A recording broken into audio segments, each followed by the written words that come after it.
Tonight's program celebrating the work of 62 student playwrights from 11 schools throughout the state of Delaware, who, through their efforts this year, have added 57 new plays to the world of theater. Tonight's program will feature the sharing of professionally produced performances of the 6 top plays of the year, as well as live interviews with these playwrights, followed by awards and recognitions for all of our playwrights. We would like to thank our generous sponsors, Delaware Humanities and the Delaware Division of the Arts, for making this year's DYPF possible.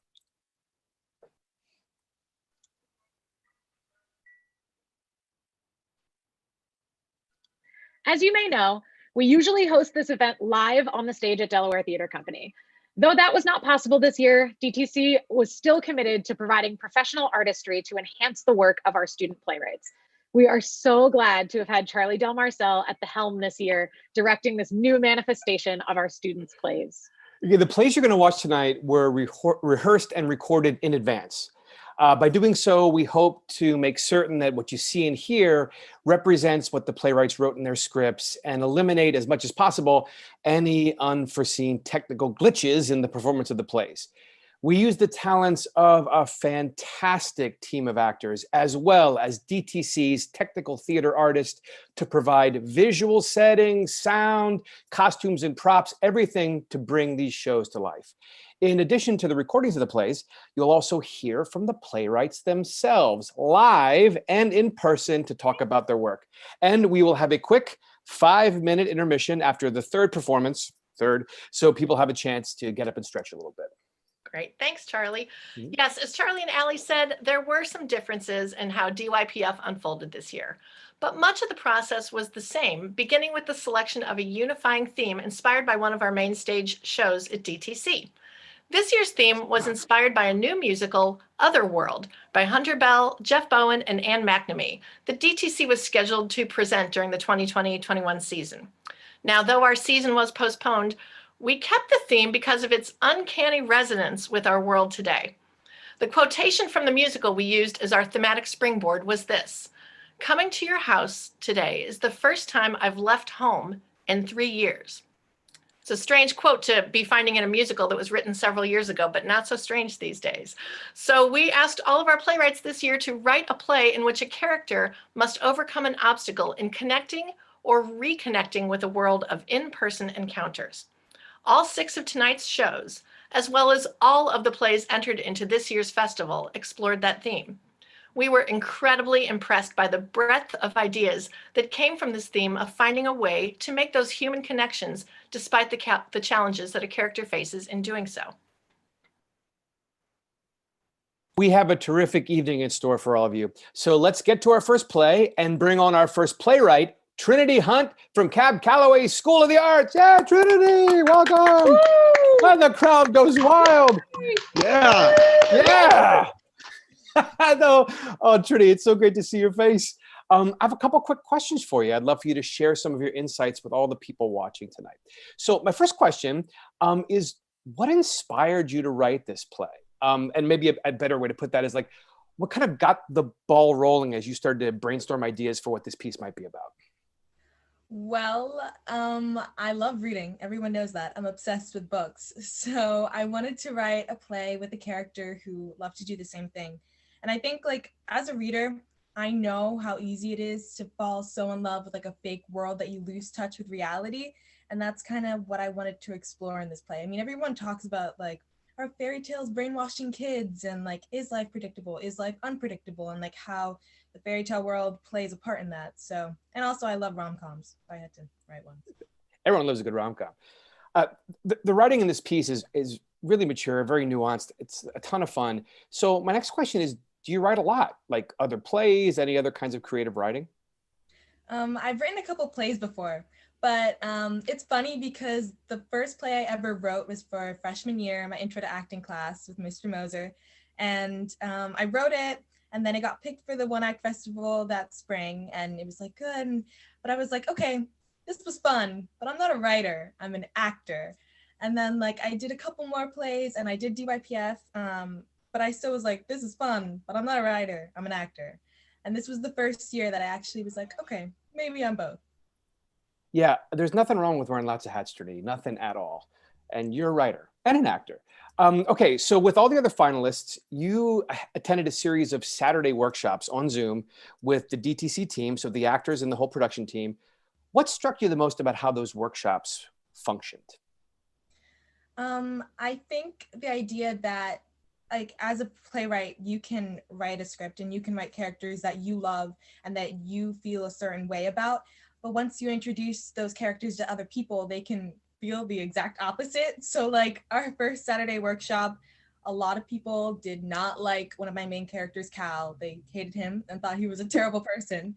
I was like, that is not what I was going for. So I had to go back and look at it again and be like, I know what I love about Cal and I know the good qualities about him in my head, and how do I translate that to the page? Because clearly there was a disconnect there. So that was really cool to explore in the workshops. Do you think it made Cal a stronger character overall? Absolutely. Great.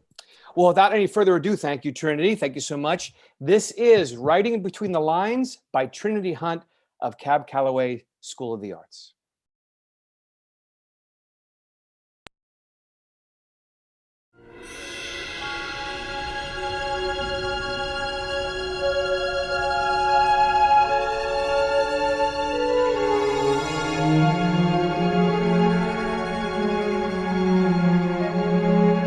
There was a blazing flash of light, and when Belle lifted her head, she no longer saw the beast, but her prince. The person who had restored her hopes in humanity. The person who would always be there to save her no matter what. Who knew what she was thinking without her ever having to say a word. Her Prince Charming.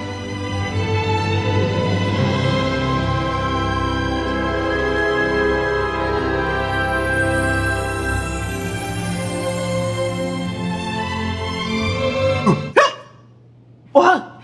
Why did you do that? What are you doing here? Who are you? One, I did it because I thought it would be funny, and I was right. Two, I'm Cal, a drama major. You must be Roman. What are you doing here? I reserved this room. I'm working on a project for my creative writing class. I'm waiting for my partner. Well, I have arrived. You're not in my class. Clearly, you're not up to speed. Yes, I am. I sit in the back, like this. Professor Randall paired me with Justin Phillips.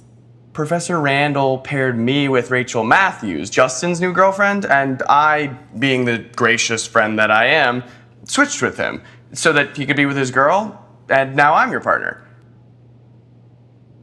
What's this book about anyway? Can I have that back, please? Oh, this is interesting. Why are you looking at me like that? The girl asked. Because I can see you're scared by the way you scrunch your nose and wrinkle your brow. You know this is ridiculous, right? The way you wrinkle your brow? Really? Romantic. Predictable. Not to mention it's fake. No guy is gonna know how you feel unless you tell him. Some will. The right guy will. I'm assuming you don't have a boyfriend. What does that have to do with you? Let's just start this assignment since apparently you're my partner now. Yes, let us begin. What are we beginning exactly? We're writing a reimagined fairy tale. We were assigned Beauty and the Beast. Boring. Romantic. All right, so let's start writing. Let's get those creative juices flowing. Let's get your head in the game. So you qualify romance novels as fake, but you can quote High School Musical with no problem? Don't disrespect a classic. What are you doing? I am creating a story outline on Google Doc. What's your email? I'll share it with you. An outline? We don't need that. That's for cookie cutter authors with predictable stories. I like predictable stories. Real life is not predictable whatsoever. Have you been paying attention at all during your 19 years of life? I'm 18, and real life is predictable. Everyone just likes to pretend like it's not. You really like arguing, don't you? Okay, so let's start brainstorming. Have you ever written a story before? Yeah? Why else would I have taken creative writing? Your sleeping imitation wasn't very convincing. Well, I can't help it if I'm tired. I still like to write, though. It's kind of therapeutic, you know? Yeah, I do. Okay, so what if Belle was in love with Gaston and the Beast? What if we wrote a love triangle? Boring. You need to expand your vocabulary. Derivative. The unoriginal, not good. Every good story has a love triangle. Have you ever read a Cassandra Clare book? I have no idea who that is, and I don't plan on finding out. What if we took out the romance? What if we made it horror instead? Yeah, that would be incredible. We are not getting rid of the love story. It is the heart and soul of it all. Fine.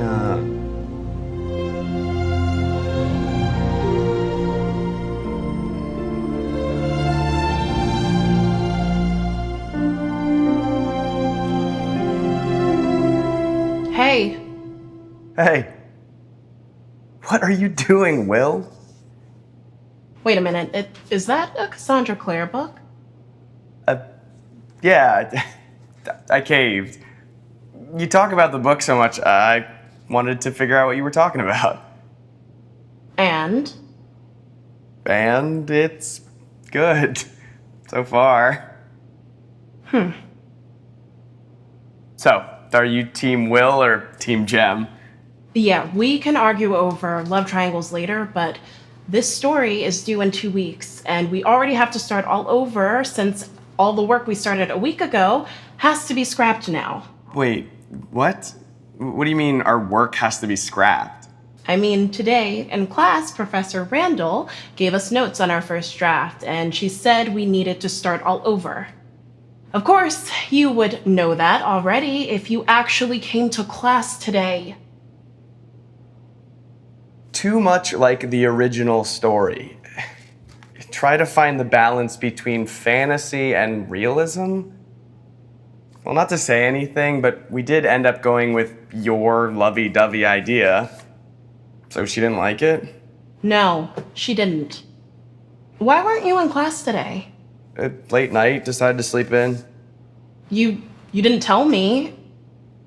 Was I supposed to? No, I just thought we... Oh, no, I wouldn't want you to hurt yourself. I'll say it for you. We're friends. Yay! Do you ever take things seriously? Do you ever not take things seriously? Of course I do. No. Really? Where is that Rowan? I'd love to meet her. Yeah, I feel bad for whatever girl dates you. Have you ever been in love before? Have you ever been in love before? Yes.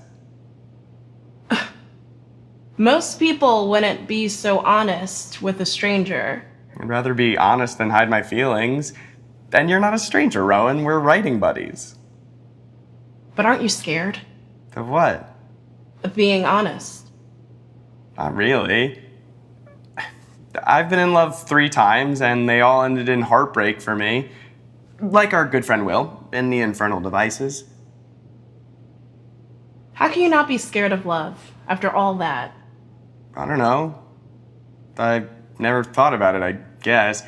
If anything, it makes me want real love even more. Have you ever been in love? Book characters don't count, and honest answers only. No. Why? What do you mean, why? Why have you never been in love before?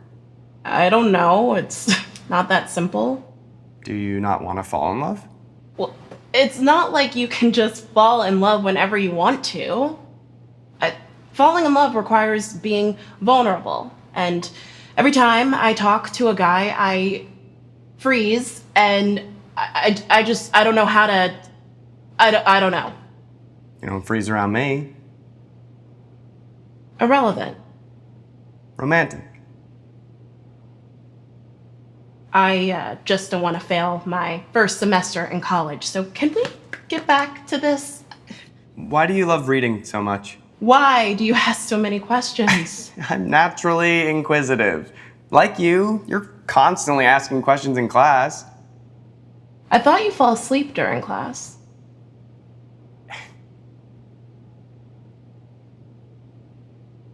I've always loved to read, but it wasn't until middle school that it became more than just a hobby. It became an escape.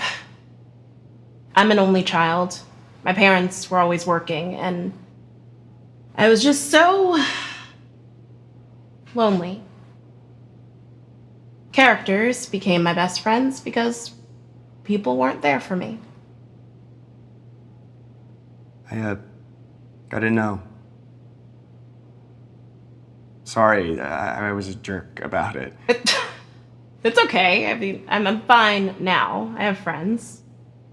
Me? Yeah, like you. You know what you should do? What? You should go out with me. What? Go out with me? Like outside? Like on a date. Have you never been asked on a date before? Not really. I've read about it though. Does that count? No, it doesn't, but nice try. Hey, go out with me. Tomorrow night. Okay.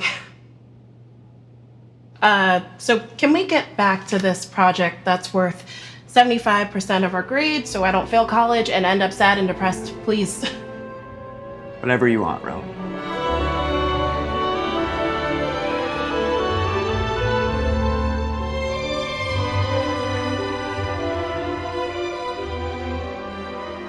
You're here. Guess you're done running away now, huh? Sorry. Sorry? Rowan, last week I asked you out and you said yes. And we went to dinner and I told you that I like you and you said you like me. You said you like me. Fast forward a couple hours when I kissed you and then you said, never mind, I don't actually like you, and ran away. You've been skipping our creative writing classes and missing our meeting times even though we have a story due next week. I have feelings too, you know. I know that. Do you? Because you really hurt me, Rowan. I'm here to work on the project now. I don't care about the project. I care about you. I really like you. I've always liked you. I begged Justin to switch partners with me because I really like you. I'm trying to be honest here. Don't you think I'm scared too?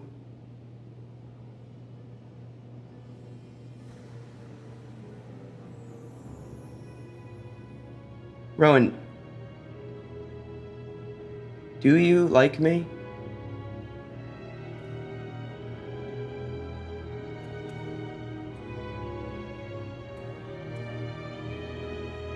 Here, I finished the story.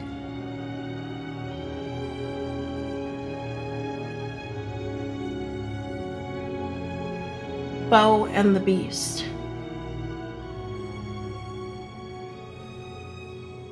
He switched them?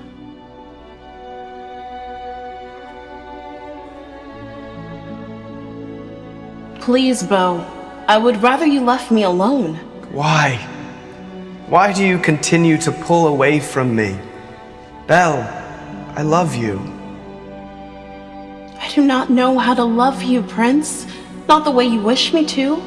I have spent years in this palace alone, save for my enchanted furniture and my library. I can show you. You cannot avoid love forever, Your Highness. At some point in time, you will have to put away your romance novels and experience it in real life. I simply wish to be left alone. Why? Is it not tiring? Yes, it is.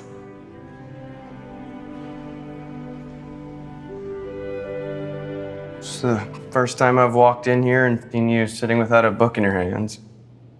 Thanks for coming. Your story was good. It was really good, actually. I had to make a couple edits, of course.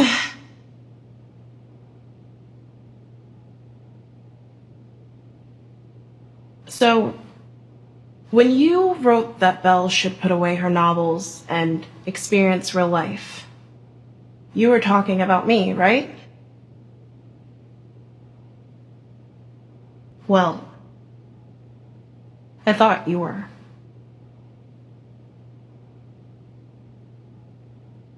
I don't want to push you, and, maybe I'm wrong, but No, I think you're right.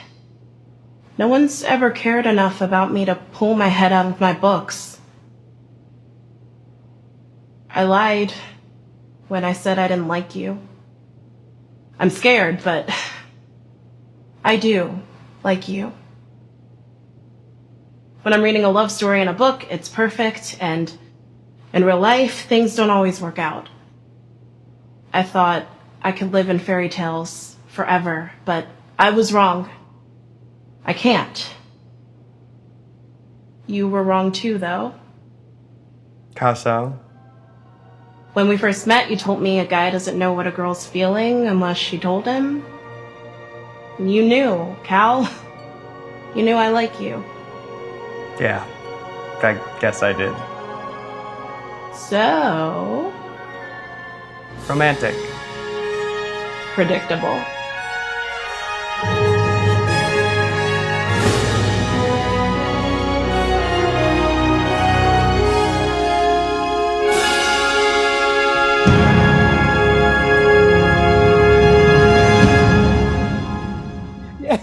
Yay, Trinity!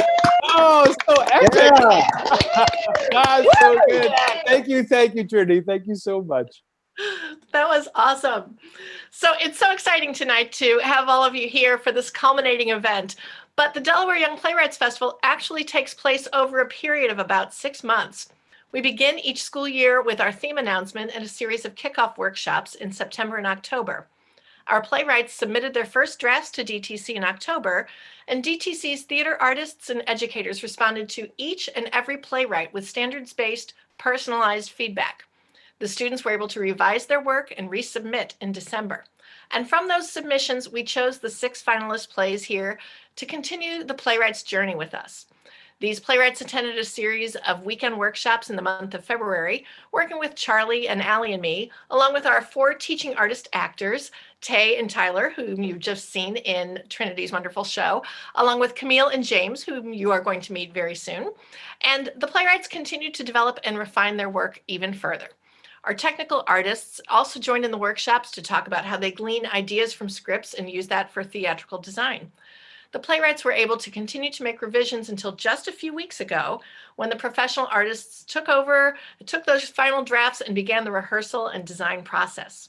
So tonight's event not only celebrates our student playwrights, but also provides that final step in the playwrights' journey, so they can see how their writing unfolds before an audience and reflect on their work as part of a collaboration among artists and audience. Thank you, Joanna. So let's hear from our next playwright about her journey through the process. We'll bring on Lana Savage from MOT Charter High School. Yeah. Hi, Lana. Thank you so much for being here tonight. I want to just ask you if this is the first play you've ever written, or if you've written a play before. Yes, this is the first time that I've written a play. So I think our audience is going to be especially impressed with that fact. Have you done any other type of creative writing besides playwriting? I have. In the past, I have entered like short essay contests and things like that, and I've never won any of those. So I was very excited to hear about being a finalist for DYPF. Absolutely, and you earned it. So in your writing process, in the beginning, we provided a feedback sheet for you, and then throughout the workshops, even more feedback from the group. How did that feedback guide you in your edits and your revisions in writing? So throughout the first time that I actually heard my play being read by the actors, it was really different than the way that it sounded to me. And being able to hear not only the feedback from like you and Charlie and Johanna and everybody, and hearing the feedback from the other playwrights was really just insightful, and it helped me to kind of work things out with my play. Makes sense. And so you wrote your first play with DYPF. If you had someone that you knew who was starting out writing a play, what would your advice to them be? So I would tell them to get feedback from other people and to really just pay attention to the feedback, write everything down, make sure that you kind of understand what they're saying, because when you read your own play that you wrote, it can be a lot different than how it comes across to the audience.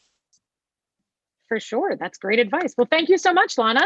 And without further ado, this is A Conversation with My Younger Self by Lana Savage of MOT Charter High School.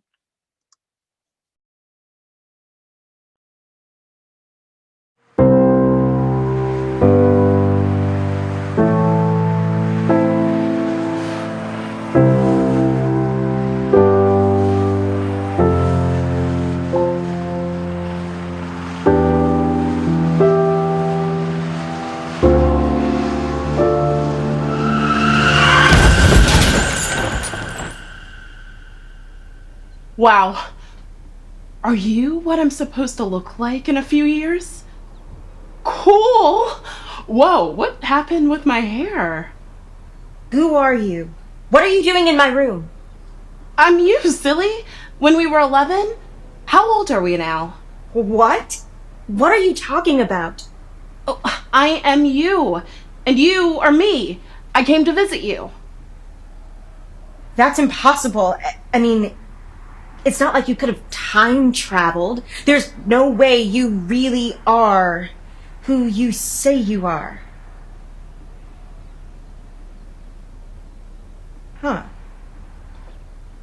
I guess you do kind of look like me when I was in the 6th grade, but how did you get here? This doesn't make any sense.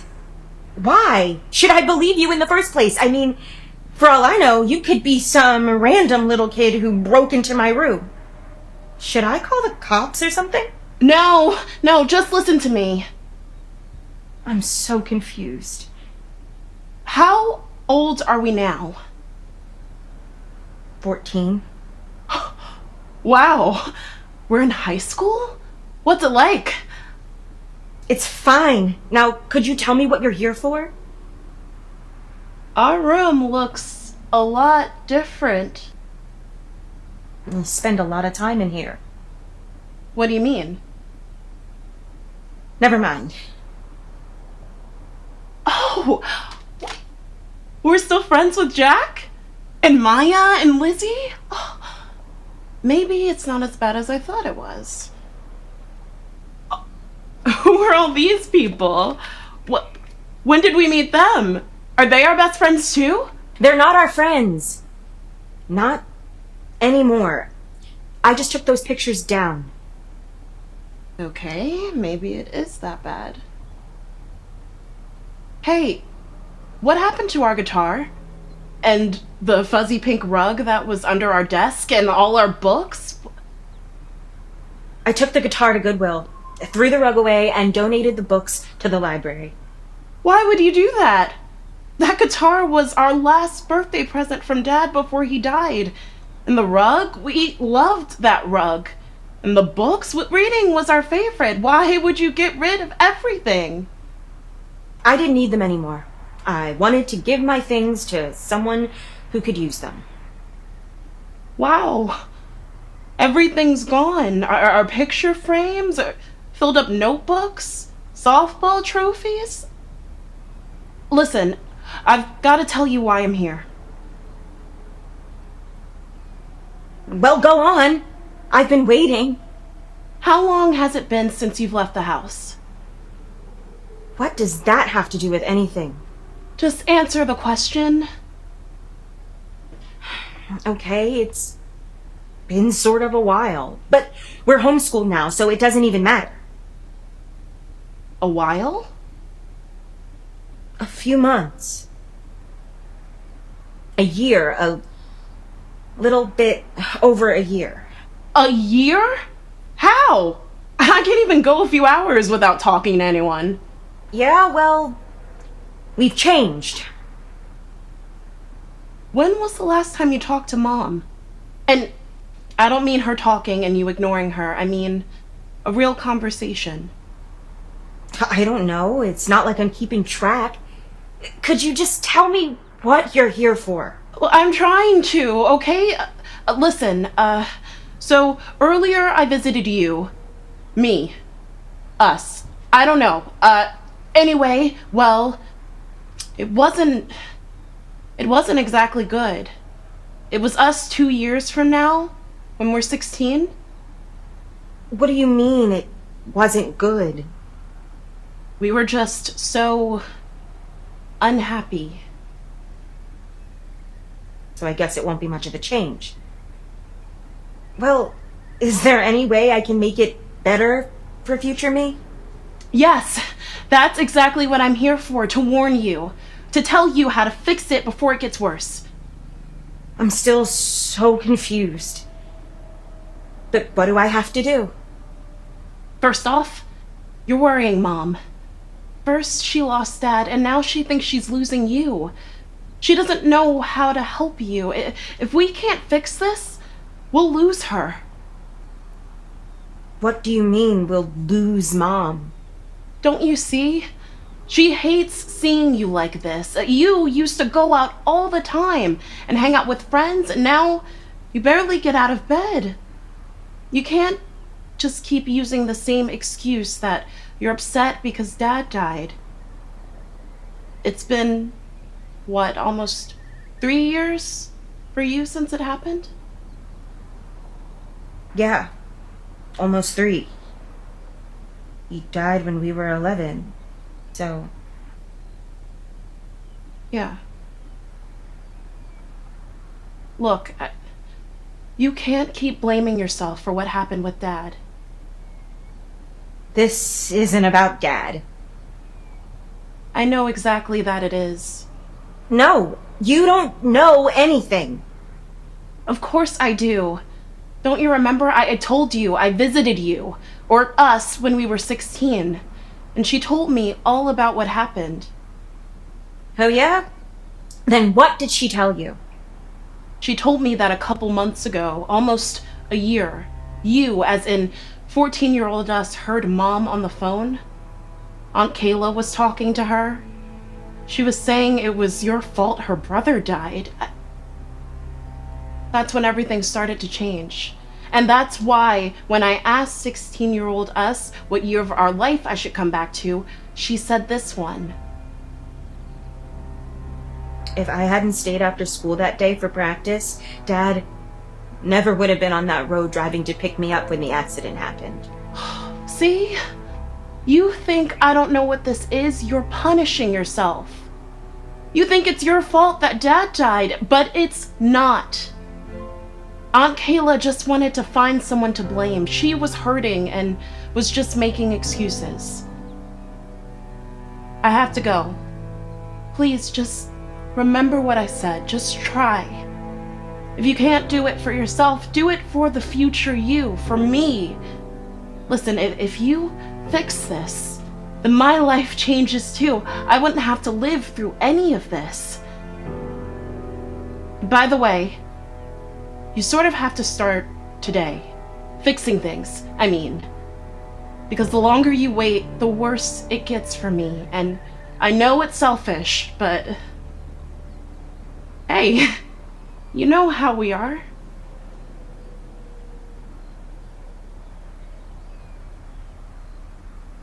I don't know what to do.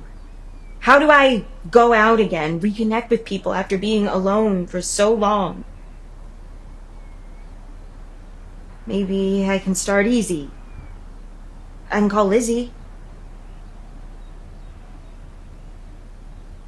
No.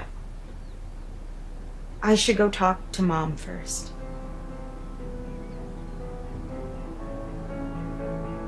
Time to reconnect.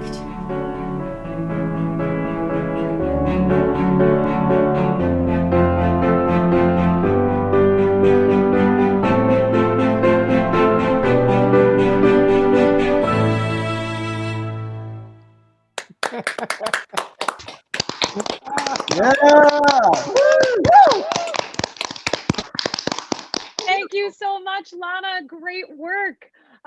We are so happy to have such an audience here tonight. And I just want to shout out to our audience. We're so happy that you're here. And just as our playwrights are getting information about their plays based on their audience response, we at DTC are also looking to get information from our audience about our work. So at the end of the night tonight, we will be putting a short survey on our website and asking you for feedback about how tonight's show went, for us to share with one of our sponsors, Delaware Humanities, and for us to know as we go forward. So we'd love it if you would take the time to answer a few questions so that we can learn about our audience response too. Cool. Thanks so much, Allie. And now let's move on to our third play of the evening and bring on playwright Felicia Vitelli of St. Elizabeth School. Come on in. Felicia. Woo! Yeah. So we've been talking a lot about writers' journeys tonight, and I'm curious about your writer's journey. As part of the writing process, I know that you submitted through your school. Did you share your work with your classmates, with teachers? How did that happen for you? Yes, we actually read my play out loud in English class, and it was really interesting to see how my classmates reacted to it as opposed to, experienced theater people, because then I got the audience viewpoint. That's cool. And can you tell me a little more like how not being a theater person, but being somebody who's taking in your play for the first time, how that affected their response or helped you shape your writing? Well, because I'm the playwright, because I'm the writer, I had since I wrote it, I knew what was going to happen and everything. But since they didn't know, and since they were just listening to it, they weren't thinking, oh, she could use a different word here, she could transition this better. They were just listening to it. That's awesome. Getting that audience intense focus too. And it is something that we talk about a lot as a writer, is that a lot of times you have information in your head, but you have to kind of figure out, well, what actually came through to the audience. That's cool. And you talked about being experienced in theater. So have you've done other theater also? Yes, I was in my school play, and I'm planning on auditioning for the musical. Fantastic. Great. Well, I know it was great to work with you in our Saturday workshops. What stood out to you about those, that when we all got together as playwrights? Like Lana said, it was interesting to hear how the actors read my play as opposed to what it sounded like in my head. That really stood out. Awesome. We were always so happy to have them as part of the workshop too. And I guess we'll wrap this interview up with just a quick, if you could acknowledge anyone for helping you get to where you are today, who would that be and why? I would like to acknowledge my mom, because she was the one that helped me when this was just an assignment for English class. And then when I was a finalist, she helped me with all the revisions and rewritings and everything. So my mom. Yay, Mom. Awesome. That's great. Well, thank you so much, Felicia. And now this is Brown Paper Bags by Felicia Vitelli of St. Elizabeth School.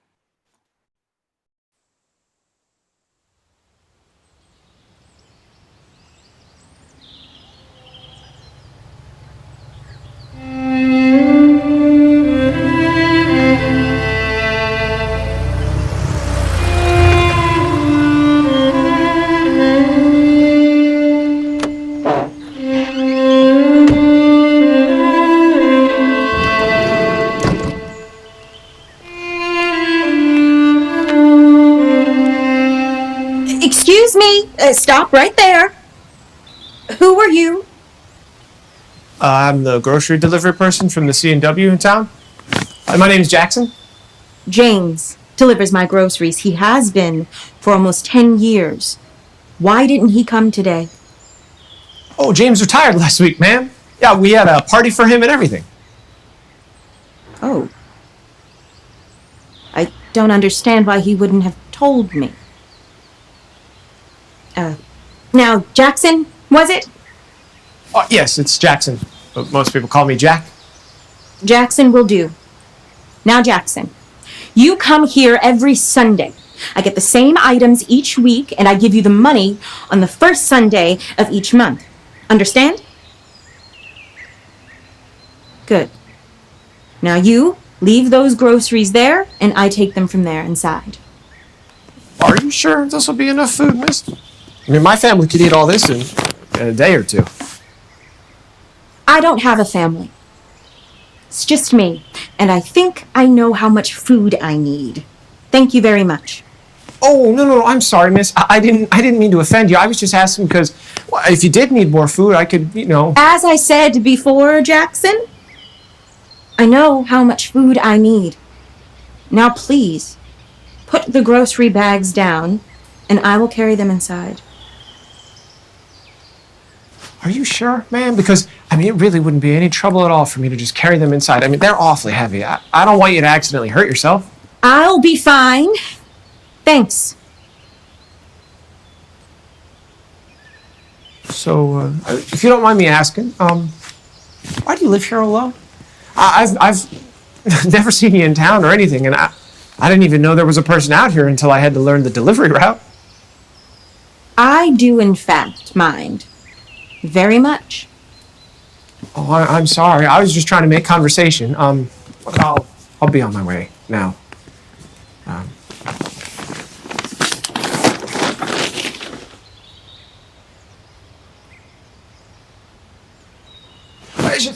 So wait one sec, please. I forgot to ask you something. Are brown paper bags okay? Excuse me? I don't understand. Paper or plastic bags for your groceries? I'm only asking because some people like brown paper better if they have kids or for school projects, and some people like plastic because they can recycle them. I prefer paper because I think they're so much more sturdier than plastic, and they make it so people don't see what's inside. Plastic bags are too transparent and flimsy. Paper bags, they protect you from the nosy people in the parking lot. But that's just my opinion. Anyways, paper or plastic? Brown paper bags are fine. Thank you. That's what I thought you'd say. Yeah, you strike me as a brown paper bag person. Strong and sturdy. Well, see you next week. Oh, and happy birthday. Thank you, but it's not my birthday. Why would you think that? Oh, well, I saw the green birthday cake in one of your bags, and I thought it must be your birthday. Unless it's usual for you to get cake every week, because, hey, I wholeheartedly support that. What do you mean, usual for me to get a cake? Well, earlier you said that you get the same items each week. No, actually. It isn't usual. Oh. Okay, so, no cake next week? Got it. I better get going now. I look forward to getting to know you more next week. You cannot possibly be so obtuse. Getting to know me? There is no getting to know me. You deliver groceries. I am in need of the groceries you deliver. We are not friends. We are not buddies. I don't need your psychoanalysis of what kind of bag I am. Next week, kindly leave the groceries, and I will take them inside. Thank you. That is all. Oh, I see. All right, next week, I'll leave the groceries on the porch. Actually, no, I'm sorry for being so forward, but I believe in being friendly to everyone. My wife once told me that you might be the only smile that a person sees that day. You might be the only friendly interaction they have. And those words have stuck with me. I try to live by them. I won't bother you again, but I just wanted you to know, I believe that people are worth getting to know.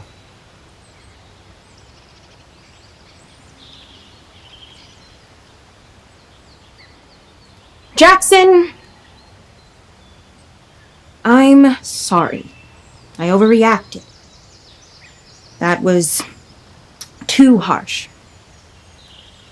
I'm not like this. I just have lived out here all alone for 10 years. And I saw the same person every Sunday for 10 years. Now, there's a new person. You.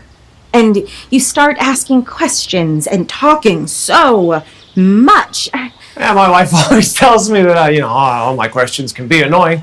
But I really like people. I believe that every person has a story and every story deserves to be heard. And that's why I love being a delivery person, because I meet so many people. And I really don't mean to pry. You see people's groceries and you get to wondering who bought them. Those are plastic transparent bag people, Jackson. Like you said, I am a brown paper bag. Brown paper bags are strong. Brown paper bags hide what's inside. I don't even know why I'm continuing this conversation. Maybe you wanted to talk to someone? I really don't think so. Oh, come on. Look, I like to talk to people. And most people like to talk about things they like. What do you like? Nature, or flowers, or gardening? I mean, hey! Did you put Be careful! Don't break that! Sorry, I didn't realize it meant so much. It's fine. Abby. Today is her birthday. Whose? My daughter, Abby. She made that flower pot. If she had lived, she would be turning 16 today. What happened? She died in a car accident. It's terrible to lose a child. Children. Abby and Susie. My little girls. And my husband, Philip. I am so sorry. You're sorry. That's what I was trying to get away from. I can't handle any more sorries. They were beautiful girls. Philip was a great man. I'm so sorry for your loss. I stood about a year of that. I couldn't take it anymore. The hushed whispers, the side glances. So I live out here and I get my groceries delivered. So I don't need to hear how sorry everyone is.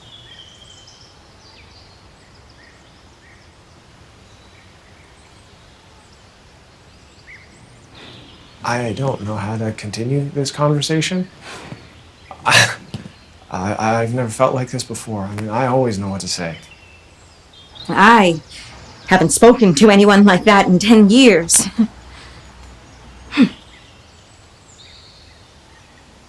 How's it feel to let it all out? That's not all of it. I wasn't there. They went berry picking and I stayed behind to grade papers. I wasn't there when the truck hit the car. I wasn't there.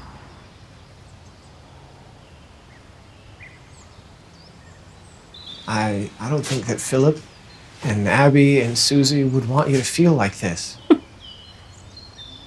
They wouldn't. When I was sad, before I had Philip and the girls, now I just have myself. You have me too. And if you want, you could have a whole town full of people helping you. That's up to you. Just know I'm always up to listen. Why do you care so much? I'm just a person on your delivery route. I used to just drop off the groceries and make as many stops as I could because I got more money that way. But then one day things changed. What happened? It was one of my weekly stops. There was an older man that I delivered to. His name was Mr. Harper. And we never really interacted other than the basic good afternoon, have a nice day, thank you. He always looked so sad. I didn't want to intrude, so I never asked why. One day, I went to deliver there, and I noticed a stack of mail on the porch. I knocked on the door, but no one answered. He was always ready for me and waited outside, so I got concerned and I called 911. I waited outside while they did their thing, and they told me he died of a heart attack. Jackson, that's terrible. Next week, I read his obituary, and it turns out that he lived all alone. His wife had passed away a few years before, and his kids had all moved away. I was probably one of the only people he saw each week, and I kept thinking, I should have talked to him, gotten to know him. But I didn't, and so... So, you decide to care and listen, so I wouldn't end up like Mr. Harper. Yeah. No one deserves to feel like they're all alone. Well, I was not expecting to spill my guts to the delivery man today, but I did, and I'm okay with that. Thank you.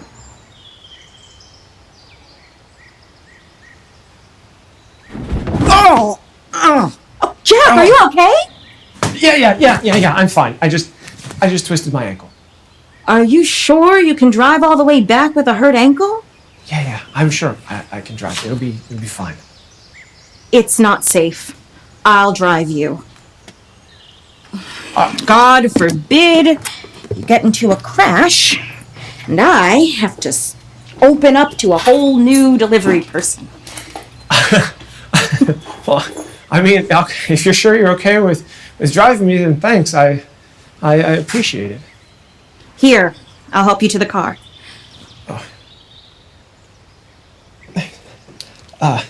Well, okay, actually, sorry. Just before, I'm not exactly small. Are you sure? I don't want to hurt you. Please, you can't hurt me. I'm a brown paper bag. Remember?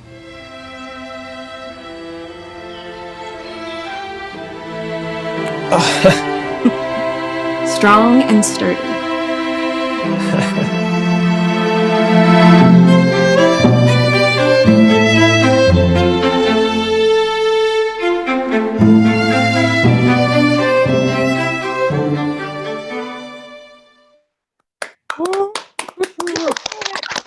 Yeah. Woo! Thank you, Felicia. Amazing. Well, we're going to take a brief 5-minute intermission, stretch your legs, move around a little bit, and we'll see you back here in 5. Thank you.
And now, once again, Charlie Del Marcel, Joanna Schloss, and Allie Steele. Hey, we're back, everybody. Hope you had a quick chance to stretch and are ready for some more amazing plays. Yes, we have 3 more plays to share with you, followed by our awards and recognition ceremony. So let's get our show started again and bring in our 4th playwright, Amaya Costango from MOT Charter High School. Yes, give it up for Amaya. Woo! Yeah. Woo! Hi, Amaya. So glad that you're here. Thank you. So we first met you at our Saturday workshops after you were chosen as a finalist. What was an impression that you got from those workshops, or what struck you the most from those workshops that you got as a playwright? What struck me the most at the workshops was just how collaborative the environment was. I felt really comfortable sharing my work, and it wasn't just, writer to director or director to actors. Everyone had input, and I think that really helped refine the plays, and it worked really well. Absolutely. So I don't know if you have friends or people in your school who are looking to write plays, or maybe even doing this festival next year. If you were going to give them advice for those future playwrights to help them, what would you tell them? I'd say definitely talk to a teacher. I know my theater teacher, Mrs. Tracy Friswell Jacobs. She was very helpful and encouraging throughout the whole process, and it's really great. Fantastic. And if you were going to acknowledge someone for helping you to get here at our DYPF and where you are today as a writer, who would that be and why? Definitely my mom. She's very encouraging and just someone I can always talk to and depend on. Awesome. And you shouted out your teacher, who I believe is here as well. So shout out to Miss Friswell Jacobs. And thank you so much, Amaya. We're going to now debut your play. This is When the Morning Comes by Amaya Costango of MOT Charter High School.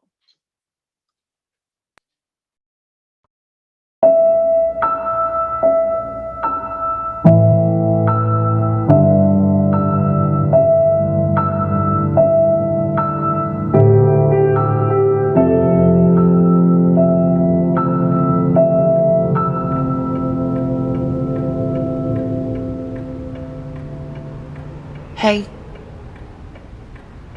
You awake?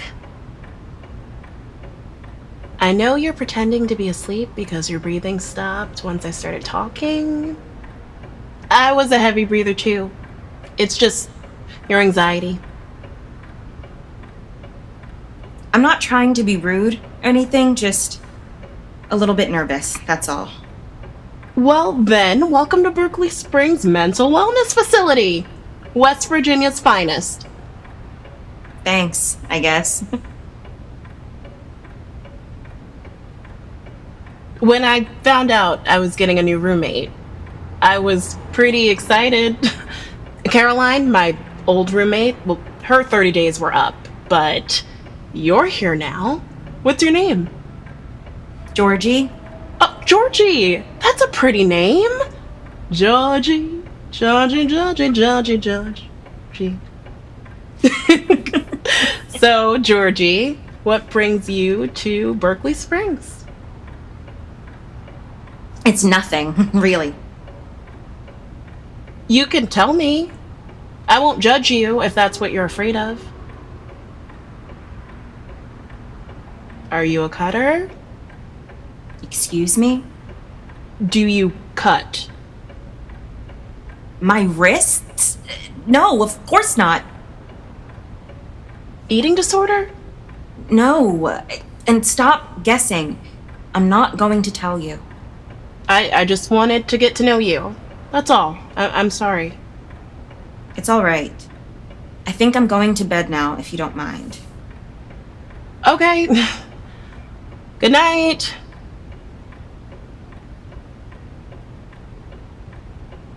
Hey, I just realized I never told you my name. I'm Desdemona. Desdemona? I don't really like it though. My friends, well, the people here call me Des. I prefer it. How did your parents think of that? My mom saw it in some Shakespeare play. She's an English teacher at the high school. Are you in high school? Yeah, but I don't go to school around here. Where do you go? Some private school in Raleigh. Raleigh County is like hours away from here. I'm from Raleigh, North Carolina. North Carolina? What are you doing here? I'm going to bed. Georgie, I just have to say, you are so much more interesting than my old roommate. You're so mysterious. I just want to know more about you. I won't judge you.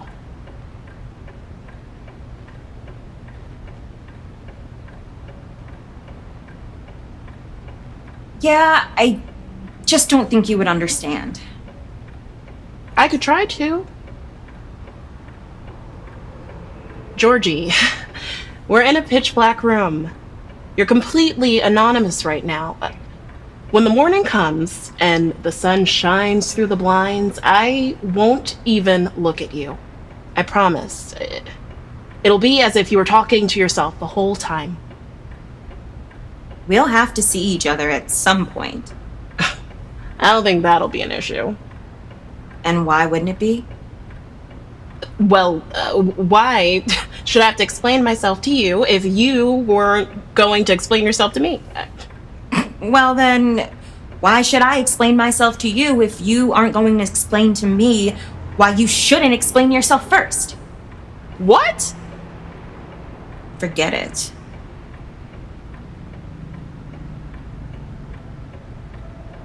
You know, my name means of the devil, or ill-fated one. I think it's kind of fitting, considering I've been in and out of this facility like a revolving door.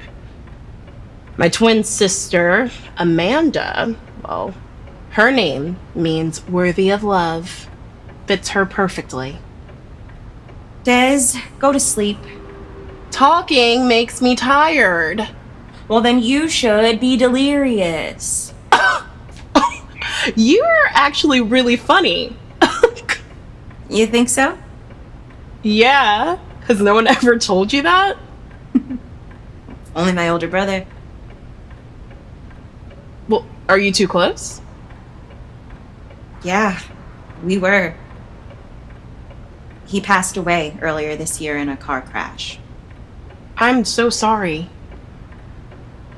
Anyways, what were you saying about your sister and names? It's almost as if my parents knew I was going to be the screw-up or the ill-fated one, and Amanda was going to be Miss Perfect, worthy of love. You really think your parents love you less than your twin sister? Well, they have to. She's perfect. Well, once you get out of here, couldn't you be all those things too? Oh, Amanda 2.0? I'm not saying that. I'll never be like Amanda. You want to know why they put me here? The first time, my mom saw the cuts on my wrist and panicked. Next thing I knew, I was here at Berkeley Springs. When I got out, nobody wanted anything to do with me, and who can blame them? It's easier to be around someone with no problems. What about this time? This time, I was just tired of feeling alone. Well, if they sent you here, don't you think they actually do care about you? Care? Please. This place has a 2-star Google review. They do not care. They just don't want to have to deal with me, but it's fine. They probably just don't know how to help you. I mean, you did say that you don't spend much time with them. Georgie, do you talk to your family? Well, not exactly.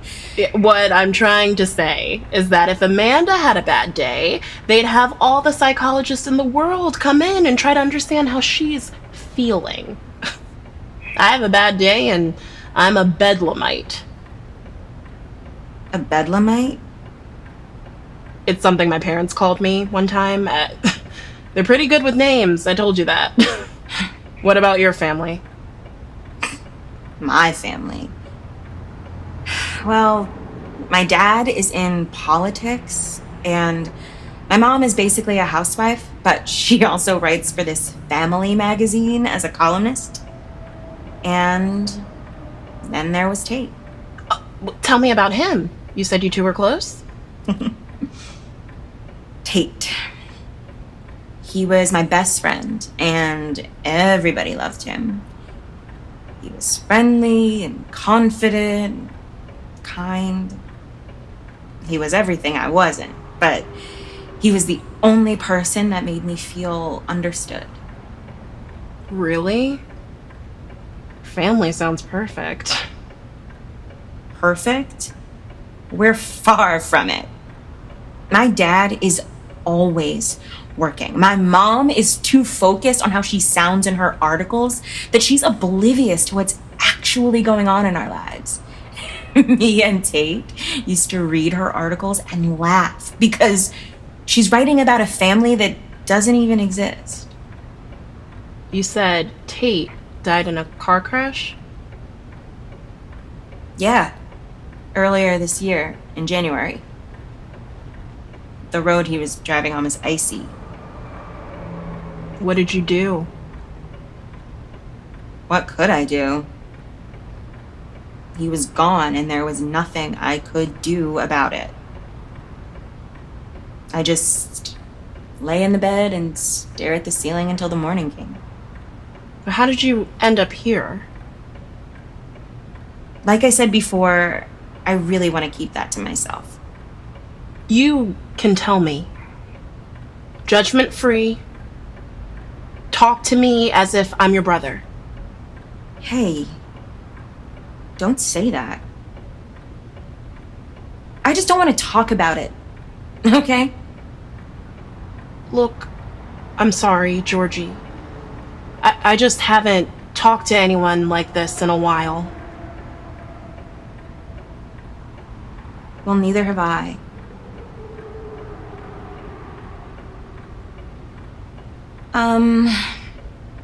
Okay. One day, I was sitting at the table after school trying to do my homework, and I couldn't focus on the material. You were thinking about Tate. Yeah, I was. And usually when I had something on my mind, I would just tell him, so I decided to get my thoughts down, to write them down. I wrote a letter and addressed it to Tate, and I just wrote about how I felt so alone and how I felt so lost and how everything would have been easier if I had died that night. I got up from the table to take a nap, and I guess that's when my mom finally decided to pay attention to me because she found the letter and mistook it for a suicide note. So she sent you to West Virginia? My dad is up for re-election as the county executive. Wake County is a pretty small place. He didn't want people thinking he couldn't control his family. I could ruin that with my dramatics. They didn't even want to talk about it. Death is one thing, but suicide is too touchy. For them, at least. But never mind. What? I don't want to upset you. No, it's all right. Whatever you have to say.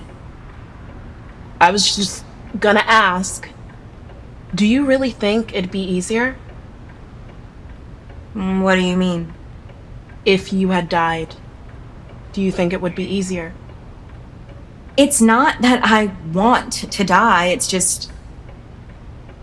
Does anything ever really get any easier?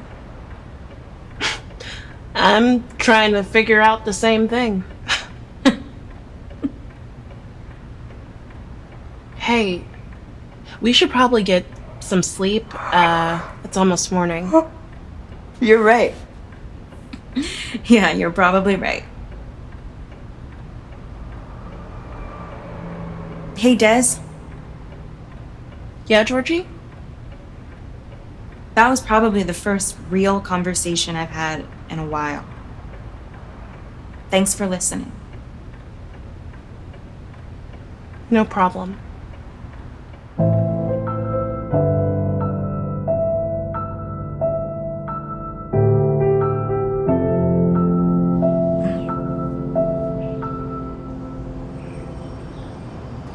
Des? Hey, Des?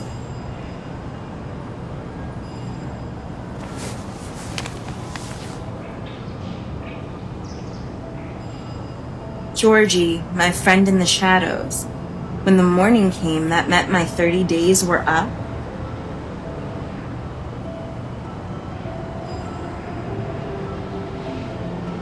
I totally forgot to mention that, and I'm sorry for leaving you so soon. By the time you're reading this, I'm probably at home right now. I have to say, out of all the roommates I have ever had, you are by far the most interesting one. And that's saying something considering the kind of place Berkeley Springs is.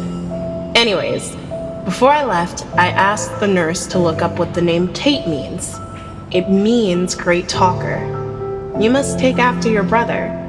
Like I said, names are the best descriptors. Also, hearing you talk about your relationship with your brother made me a little envious, but it also made me realize how lucky I am to have my sister. So I think I'll confide in her the way you bravely confided in me, a stranger. P.S. I was tempted to sneak one glance at you before I left, but to save you from embarrassment, I walked out of our room with my eyes tightly shut, which is twice as embarrassing. Sincerely, Desdemona, but my friends call me Des.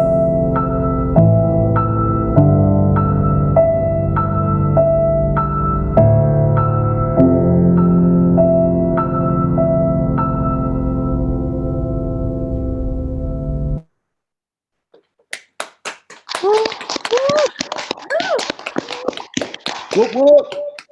Thank you so much, Amaya. Great work. Beautiful. Yes. Well, we will now move on to our fifth playwright of the evening, Delaney Burnham from St. Mark's High School. Come on in, Delaney. Yeah. Hi, Delaney. How are you tonight? I'm very well, thank you. Good, good. Are you enjoying the play so far? I am very much so. Good, good. So you are one of 62 playwrights who wrote a play.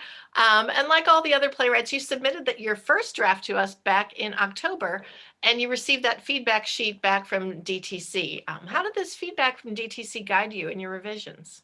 The feedback given was like a list of different parts of the writing process and like different themes, and it would give specific feedback on each portion.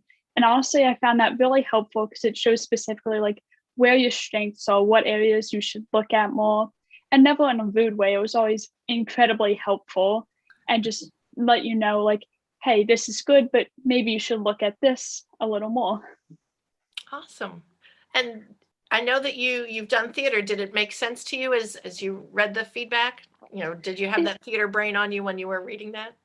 It did, because for me with theater, I do a lot of the behind the scenes and I do mostly lighting and sound. So I spend almost all of my theater time looking at a script and writing notes and scripts. So seeing that feedback, honestly, it really is similar to how I look at the scripts for my theater experiences, and just help me know like, yeah, like it just helped me make sense. Like, yeah, this goes here. This is what needs to be worked on. Fantastic. Great. So you've done some behind the scenes work, some technical work. You're a playwright. Have you done any acting at all? I had my first acting experience this year where I was in my school's one act festival in a parody of 12 Angry Men called 12 Incompetent Jurors. I love it. Awesome. Great. That's wonderful. So it sounds like you're really exploring the theater process, which is wonderful. If you had any advice to give to future playwrights about the writing process, what would that be? Never feel embarrassed to have somebody look over or revise your work. Honestly, for me, the most helpful part of it was having all of the people at both my school and the theater company listen to my work and like give their thoughts and what they thought. Hey, maybe you could work on this, or hey, this was really good. Just letting people hear your work or read through it and them giving their opinion is honestly one of the best things you can do. That's great. That's great to hear, Delaney. I'm glad it was a valuable experience for you. So we're going to take a look at your show. This is Stressed Out by Delaney Burnham from St. Mark's High School.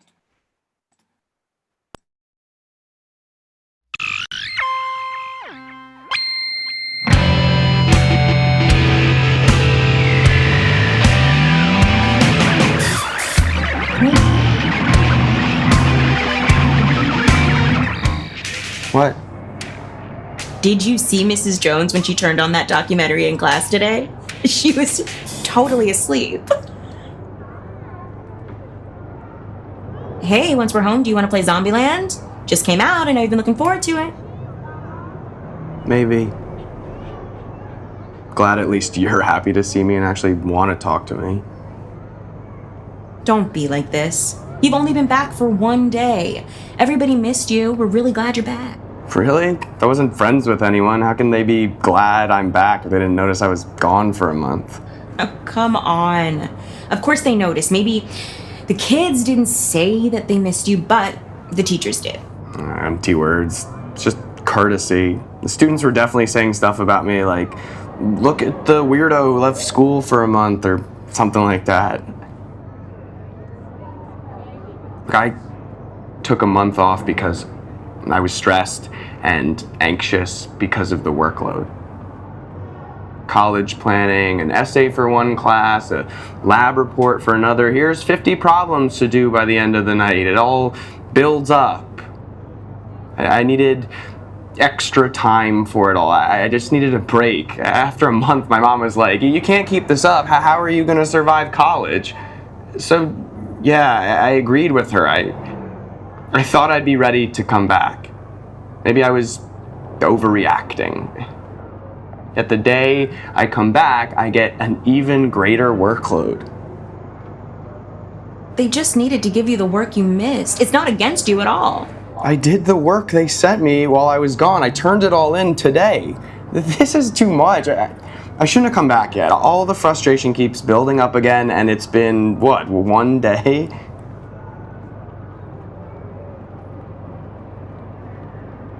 Look, Mikey, we take the same classes. I get it. I know how much work they give us and how stressful it can be. I can help you with anything that you need. I don't need help with the work. I know how to do it. I understand the subjects. I'm so busy with the schoolwork, it feels like there's too much. You can always ask for extensions for the due dates. I've tried to. Some teachers are cool with it, but some teachers won't allow it. And if I keep asking, I'm worried they'll get annoyed or something. It's hard enough to find motivation to do my schoolwork when I'm upset. Whenever the stress and anxiety builds up, it feels like hell to force myself to do work at 8 or 9, but then I keep on working until midnight at least. It feels like I'm torturing myself. Mikey, it's possible to spread the work out. I mean, you have a week for the essay. I could work on a paragraph a night, yeah. But then I would still have math homework and chemistry homework and economics homework the same night. I mean, I hate being here.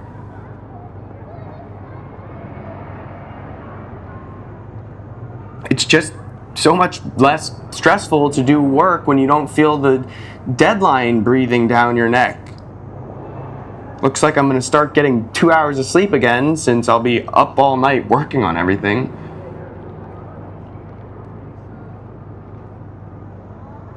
I can barely adjust to senior year. I'm honestly scared of how I'm going to survive college. Have you thought about talking to the school counselor about this? I mean, you're stressed because of school, so I think he could be very helpful. No. I can't just bother him because I'm stressed. Mikey, it's literally his job to help people who are struggling in a school environment. You wouldn't be bothering him at all. Yeah, but what if I go in and... Instead of sheltering yourself away, the next time that you feel stressed or overwhelmed, you should really seek his help. The more that you hide yourself away because of school stress, the worse you're going to handle your college workload. I don't want to see you skipping your college lectures next year. Kind of hard to skip an architecture course and not fall behind. Isn't that what you want to study? It is. And you're right. But I haven't talked to Mr. Jameson for over a month. I mean, won't it be awkward? You're overthinking this. You need to talk to someone who can help you adjust to this workload and prepare for the future instead of just venting to me. I want to help you all I can, but there's only so much I can do for you. I'm not overthinking. I just can't do it, okay? I don't want to talk to some random person about all my dumb problems. They're not dumb problems, and he's not some random person. He's literally trained to help you. I love you, Mikey, but I'm not a professional here. Yeah, but I'd rather just talk to you. It's so much easier to talk to you about this kind of stuff than talking to my parents or teachers about. It's just easier to get your advice. There's only so much I can do for you. Besides, you don't even want to listen to my advice.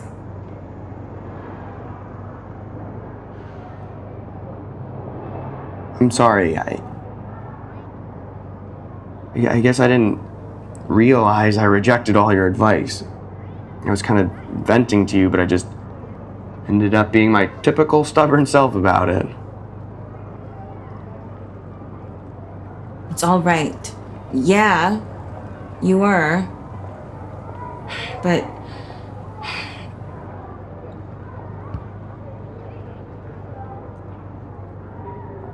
look, I didn't mean to put so much on you. And I will try to take your advice. I just feel comfortable talking to you. I haven't spoken to other people in so long. I mean, besides my mom and dad, I never was good at talking to people anyways. Gosh, why is it so hard for me to talk to people? because you're an introvert. It's okay to find talking to people hard, especially when you've only talked to me and your mom for a month. Hey, you guys are easy to talk to. And I talked to my dad. Didn't talk to your little sister at all? No way. She's at that age where all she talks about are ponies.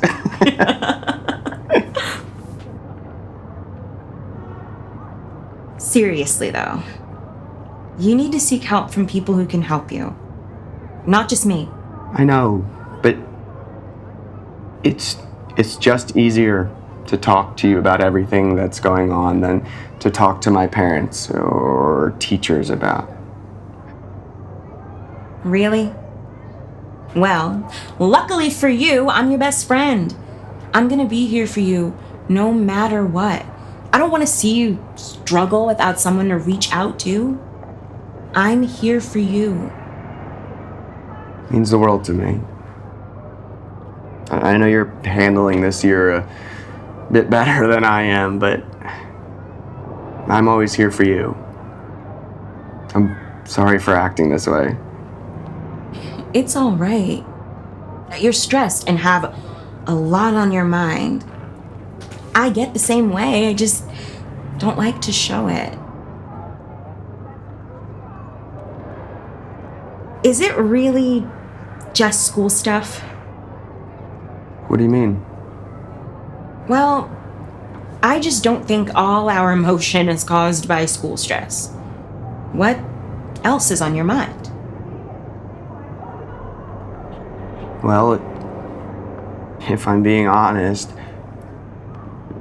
I think I'm scared of this workload because everyone is comparing it to college. Everyone's saying how important it is for me to do well so that I can get into a good school. I mean, that sounds great and all, but I'm scared of going away. What if we fall out and stop talking to each other? I can't lose you. You're my closest friend. Trust me, Michael, I feel the exact same way. I have had that same fear in my mind all year. I know I haven't said anything because I like to keep my fears to myself, but I talked to my dad about this, and he reminded me that as long as we decide to be friends, nothing will change. So, as long as we stick to it, we're always going to be there for each other. Even if we go to different schools, we can call and text all the time. I promise, I'm not going anywhere, and I know you aren't going anywhere either. You're right. I don't plan on going anywhere. You know, I plan on being your friend. You can't get rid of me that easily.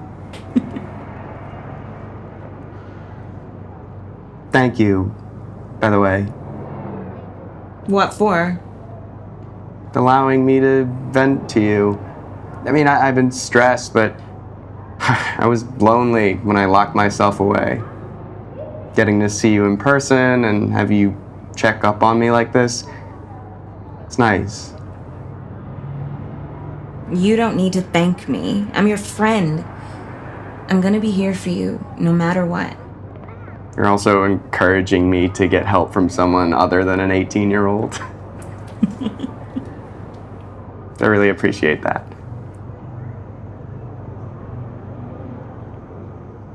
Next time you're stressed, promise me you'll seek help from someone who can help you instead of shutting yourself away.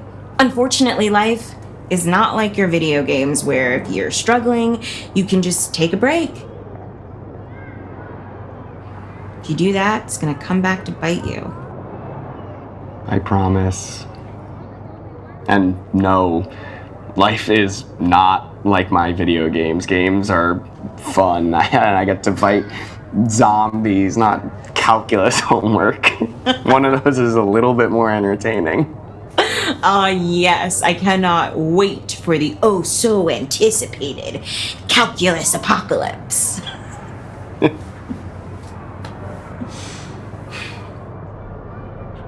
I really missed having my best friend in class to joke around with. Sorry. I never meant to upset you. It's all right. I wasn't upset. I was just lonely. You're back now. That's what matters to me. I think we need a bonding afternoon to make up for all the lost time I caused. How about we go get some food or something? I'm starving. Want to try that new place down the street? The one that replaced the Five Guys? They have boardwalk fries. Your favorite. Sounds perfect.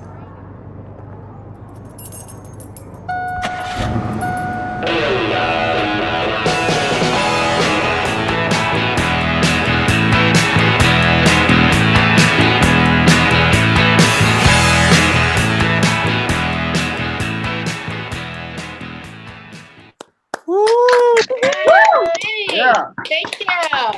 Awesome.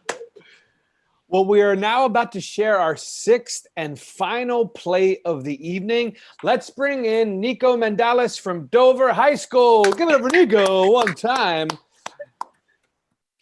Hello, Nico. Hello, hello, hello. Hello. How you holding up? Is it fun watching other plays? Yes, it really is. The plays are phenomenal. I'm enjoying them. All right.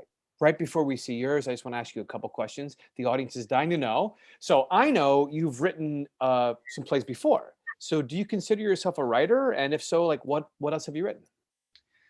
Yeah, I would consider myself a writer. I obviously, I entered the same competition last year and was a finalist last year. And it's really cool to see the differences between this year and last year. And I really just enjoy writing. And I think the plays are all good. It's amazing. Thank you. Thank you. Okay, so you've heard this question a couple times throughout the night. I'd love to see how you react to it. So you got feedback sheets from DTC. You got feedback in our weekend workshops. Did you get feedback anywhere else? And how did that feedback shape your work? Yeah, so first and foremost, I got feedback from my old drama teacher, Miss Emmons. Her and I had lengthy phone calls. And secondly, there's definitely a kitchen conversation with my dad. I was kind of not satisfied with how my play was ending. I didn't know where to really take it. And he definitely gave this cliche speech about sometimes you need to get rid of your baby. You need to make drastic changes. And so I did. I chopped off like 3 or so pages, rewrote all that, and I think it turned out for the better. So definitely my dad. That's fantastic. Shout out to dads everywhere. Yes. All right, so you've heard this question a couple times too, and I'm really curious about what you have to say. What pearls of wisdom can you share to other playwrights or writers who might just be starting out in the process of creating something? I think definitely my biggest piece of advice is just to start writing. I know my biggest roadblock personally is just getting started, but me personally, once you just get something on the page, once you just get words on the page, the good stuff comes easier and you start to figure out where you really want to go. So definitely the advice is just start writing, get it on the page. I think it's amazing, man. Thank you so much for that. Well, everybody, this is Nico's play, Cabin Fever. Nico Mandalis of Dover High School.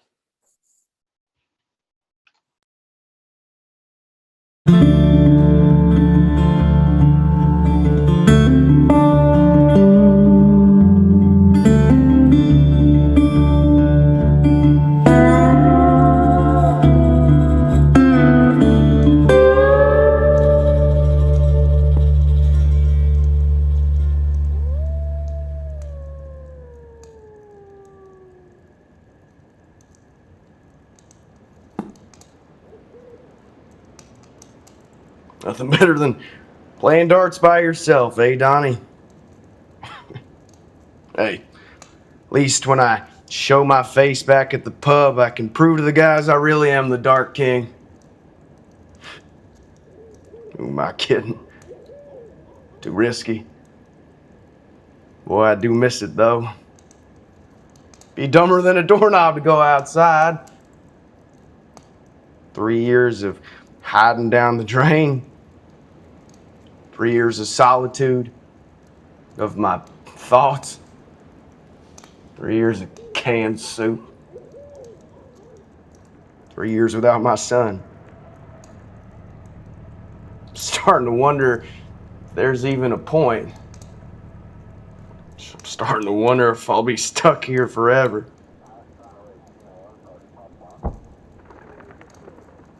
Visitor.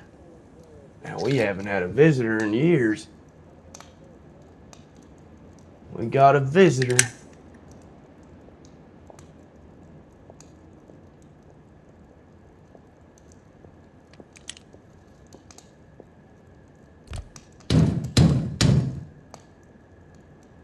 All right, Donnie.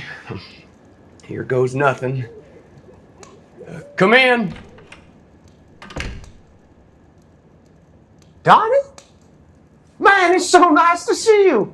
Well, you just made this case 100 times easier. Yeah, I'm terribly sorry, sir. I ain't too good with names. Oh, it's Sheriff Connor, huh?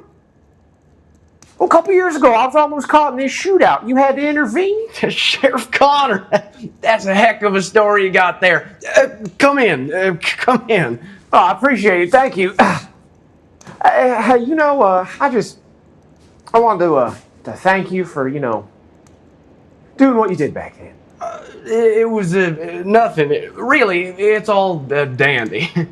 Well, thanks anyway. So, what are you doing here? Well, I'm here for you. I mean, you've been missing for so long, and then here you are in this cabin. Hey, I actually remember this cabin being vacant. I didn't think anyone lived here. So, you got the deed to this place? Nah, I'm just messing with you. What don't seem so guilty? Because it's been so long, I almost forgot what a joke was. Yeah.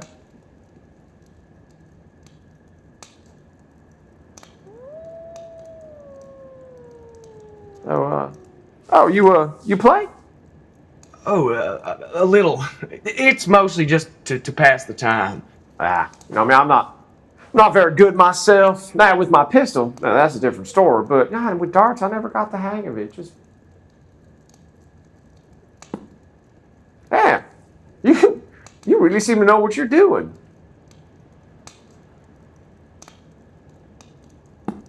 You're like the Conor McGregor of dart throwing. Yeah, well, 3 years of chucking these things against the wall, I hoped I'd be good at it.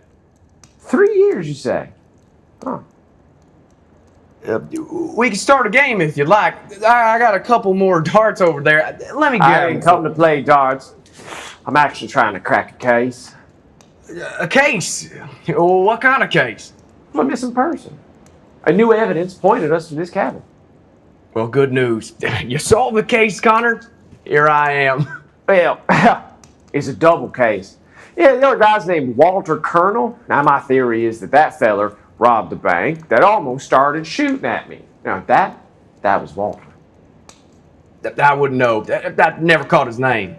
Yeah, well, I'm just happy you happened to be there before things got ugly. Now, the other theory, the one I don't very much like to believe, is that y'all two were working together. Now, that wouldn't make much sense considering I saved your life, would it? You don't think I'm a suspect, do you? Of course I don't. No, you're a victim here, Don. One of the missing people. I'm merely trying to figure out what happened to Walter. So what? You're playing detective?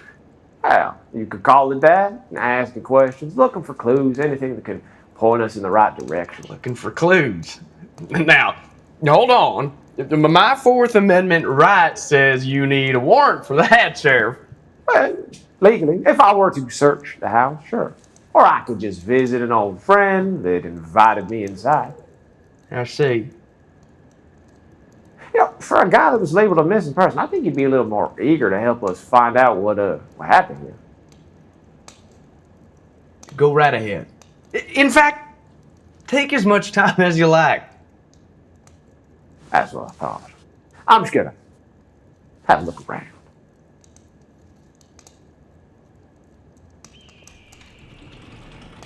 So, what's it like outside? Oh, you mean with real people conversing? Yeah.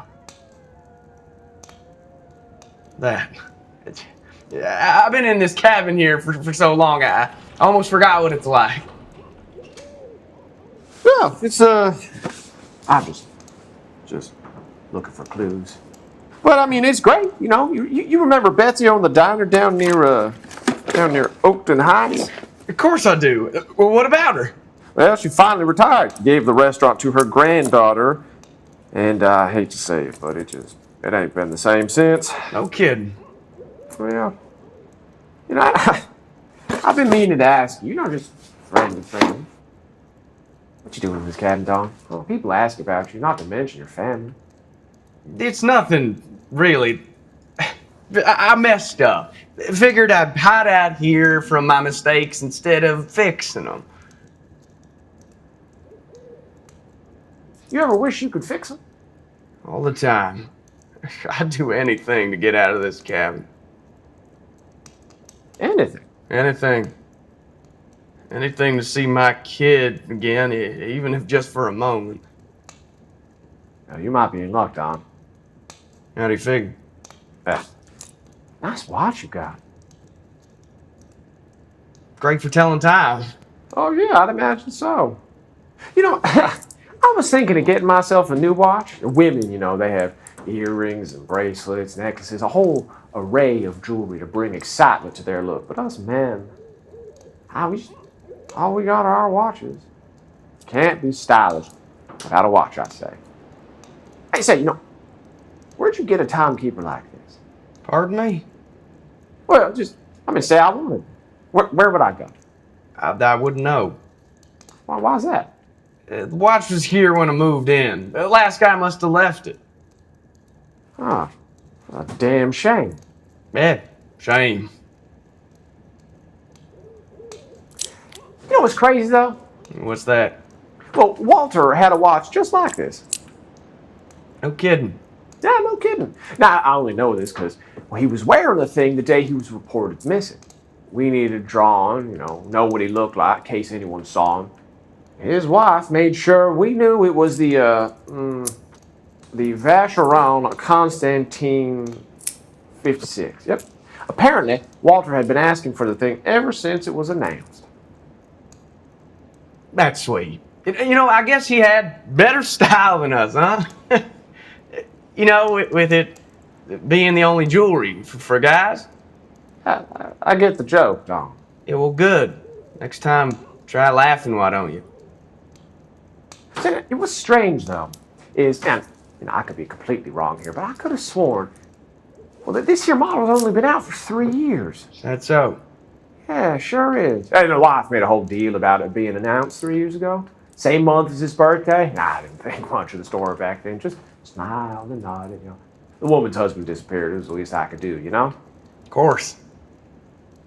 Well, if the watch has been out for 3 years, and you tell me you've been here 3 years, right? I just don't see how one of these babies could have been here before you even moved in.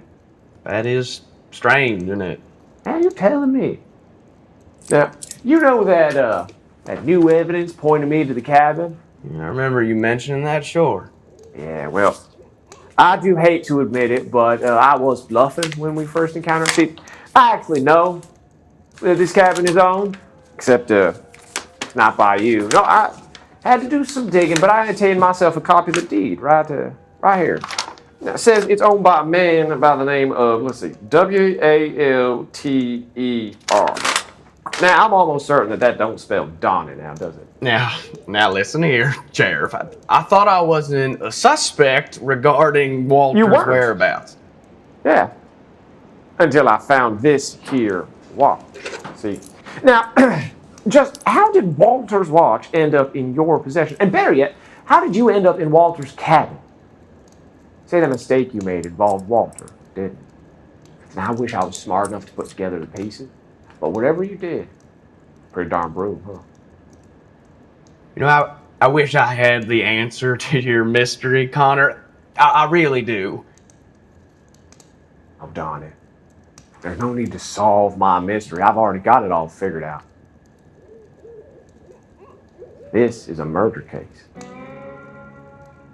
Should have led with that. Would have saved us a whole lot of small talk. You lied to me, Donnie. The man that fled? The man that tried to kill me? Huh? That was Walter, wasn't it? Nice detective work, Sheriff. What else did that sorry brain of yours put together? I'm starting to think you just weren't no innocent bystander, either. Both of you were working together, huh? You were thieves. That's what you were. All right, we were thieves. You were a town sheriff in the wrong place at the wrong time. Walter was my partner and said he wanted no suspects. So when he was about to put a bullet in your brain... You put a bullet in his leg first. You killed him. Didn't you? You didn't mean to.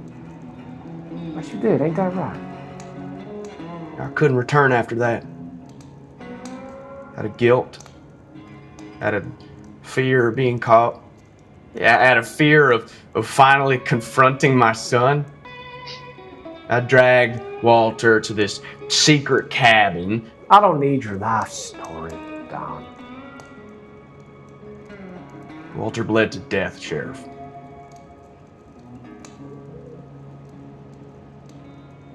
You saved my life. You killed a man. Saved my life. And I'd do it again, too, to save mine. Now, listen to me. I ain't going back to jail. No way, no how. Listen to me, huh? You're a man of common sense.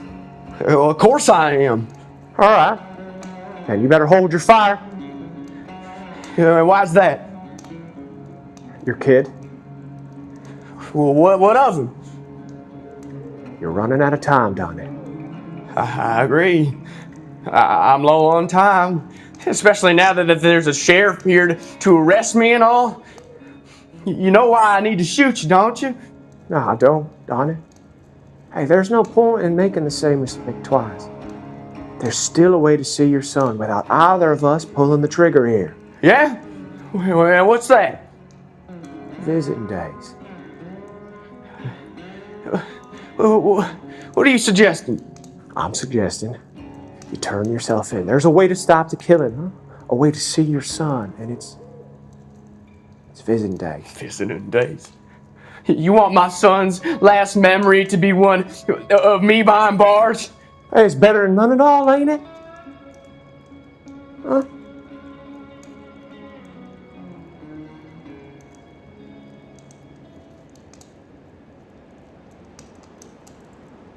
Come on.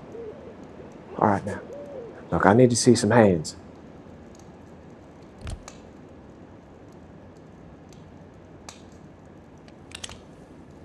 All right.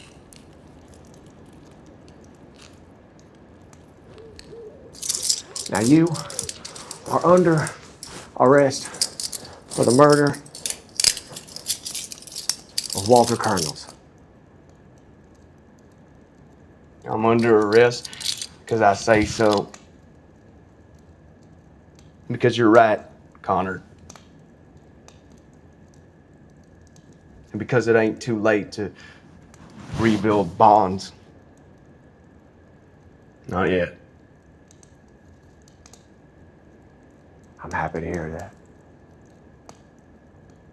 You made the right choice. Let's go.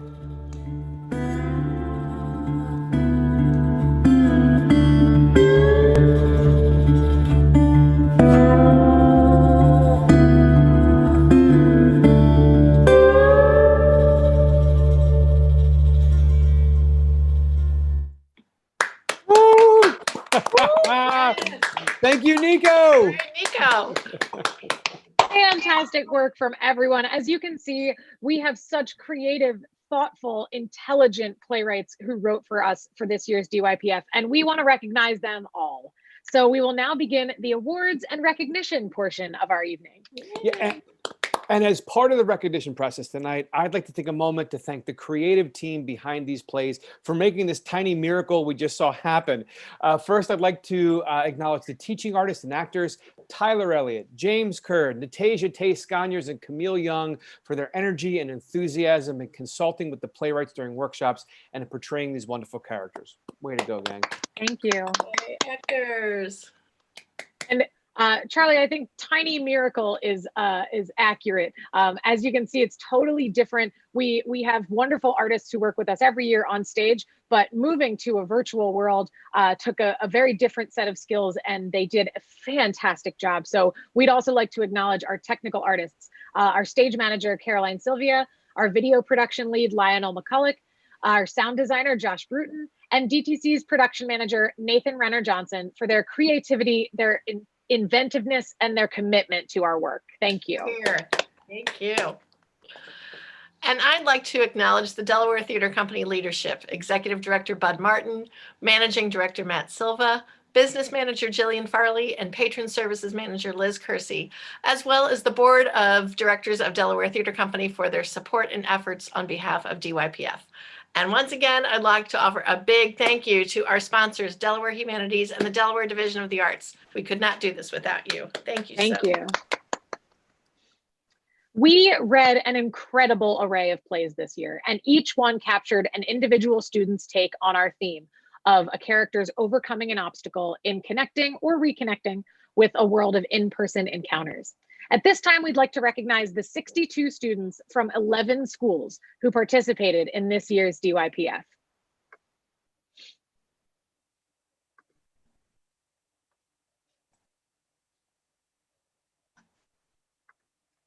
St. Elizabeth School, teacher, Robin Hayden. Cab Calloway School of the Arts, teachers, Brendan Moser and Amanda Curry. Cape Henlopen High School, teacher, Sadie Andros. Dover High School, teacher, Teresa Emmons. Charter School of Wilmington, teacher, Mark Mervine. Appoquinimink High School, teacher, Mary Philippone. Sussex Central High School, teacher David Warwick. Middletown High School, teacher Amanda Chaz. St. Mark's High School, teacher Anne-Marie Eames. Odessa High School, teacher Amanda Chaz. MOT Charter High School, teacher Tracy Friswell Jacobs.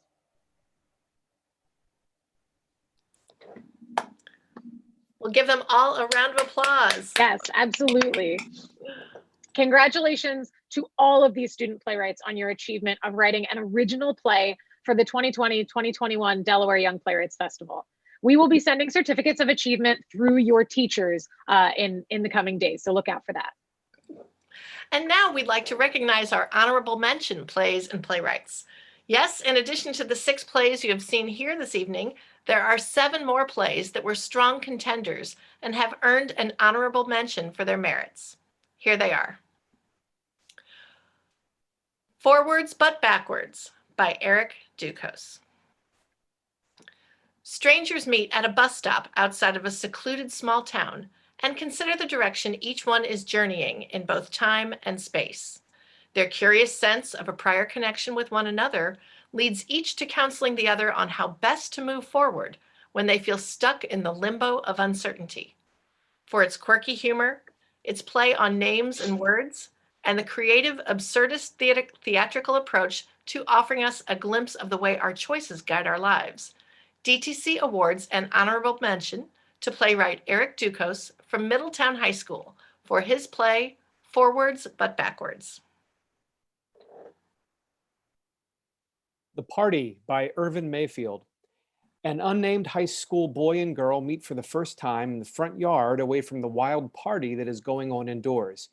She accuses him of being a Jay Gatsby-like character, purposefully aloof and isolating himself from interaction by spending his life online, while he criticizes her for trying too hard to be like everyone else in the crowd.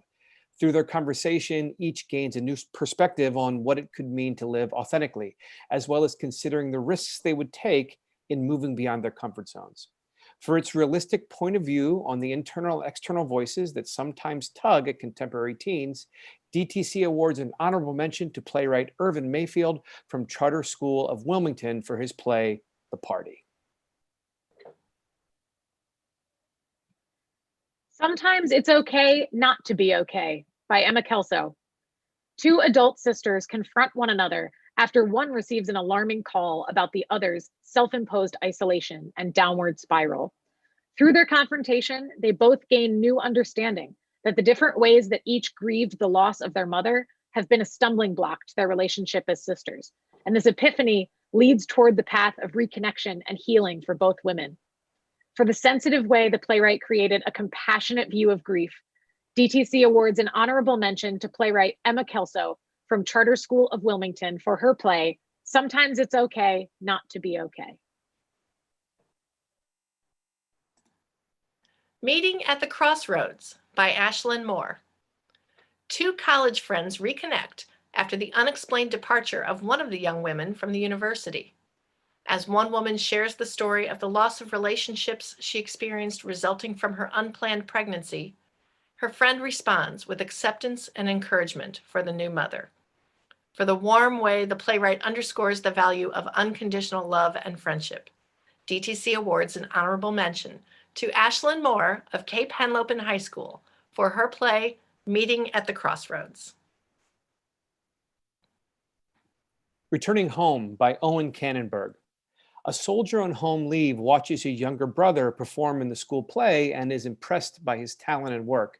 As the brothers talk about their past experiences and future plans, the older brother tries to persuade his sibling to re-examine his chosen career path and consider pursuing his own dream rather than assuming he must follow in the footsteps of his family.